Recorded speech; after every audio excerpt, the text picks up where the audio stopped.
விழுப்புரத்தில் முழு அடைப்பின் தாக்கம் எப்படி இருக்கிறது என்பதை விளக்குகிறார் எமது செய்தியாளர் கோபிநாத். கோபிநாத், சொல்லுங்க, முழு அடைப்பினுடைய தாக்கம் அங்கே எப்படி இருக்கிறது? பாதிப்பு ஏதாவது தென்படுகிறதா?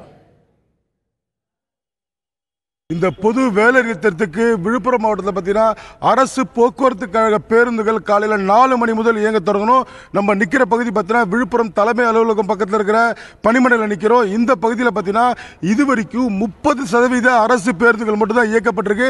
அதை பார்த்தீங்கன்னா நகரப்புற பகுதிகளுக்கு செல்லும் பேருந்துகள், அதாவது ஒரு 50% பேருந்துகளும், அதே போல் வந்து வெளி மாவட்டங்களுக்கு, சென்னை உட்பட வெளி மாவட்டங்களுக்கு செல்லக்கூடிய பேருந்துகள் இதுவரைக்கும் 30% பேருந்துகள் மட்டும்தான் இயக்கப்பட்டிருக்கு.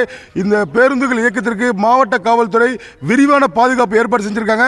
இங்கிருந்து வந்து தொழிற்சங்கத்தினர் பார்த்தீங்கன்னா இந்த பொது வேலை நிறுத்தத்துக்கு ஆதரவு தெரிவிக்கும் தொழிற்சங்கத்தினர் இங்கு பேருந்துகளை தடை செய்யக்கூடாது என்பதற்காக இந்த பகுதியில் முழுமையாக காவல்துறை விரிவான பாதுகாப்பு ஏற்பாடு செஞ்சிருக்காங்க. அதே போல தேசிய நெடுஞ்சாலைகளில் போகக்கூடிய பேருந்துகளுக்கு ரோந்து பிரிவு காவல்துறை ஆங்காங்கே பணியமர்த்தப்பட்டிருக்காங்க. இந்த பகுதியில் முழுமையான பாதுகாப்பு ஏற்பாடு செய்யப்பட்டிருக்கு. இது மட்டும் இல்லாமல் மாவட்டம் முழுவதும் கிட்டத்தட்ட ஆயிரக்கணக்கான போலீசார் ரோந்து பணியில் ஈடுபட்டிருக்காங்க. விழுப்புரத்தை பொறுத்தவரைக்கும் பார்த்தீங்கன்னா திமுக முன்னாள் அமைச்சர் பொன்முடி தலைமையில் மிகப்பெரிய ஒரு மறியல் போராட்டம், அதாவது மத்திய அரசு அலுவலகம் முன்பு ஒரு போராட்டத்தை நடத்த போறதாக தெரிவிச்சிருக்காங்க.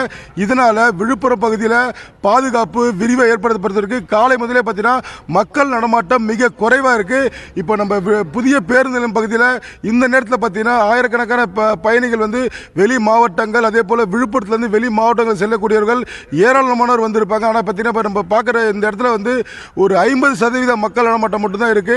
இந்த விழுப்புரம் பகுதியை பொறுத்த வரைக்கும் டீ கடைகள் மட்டும் தான் திறந்திருக்கு. பெரும்பாலான கடைகள் இது வரைக்கும் திறக்கப்படலை. தொடர்ந்து விழுப்புரம் பகுதியில் 50% பாதிப்பு இருக்கிறது நம்ம நேரடியாக பார்த்துட்டு இருக்கோம்.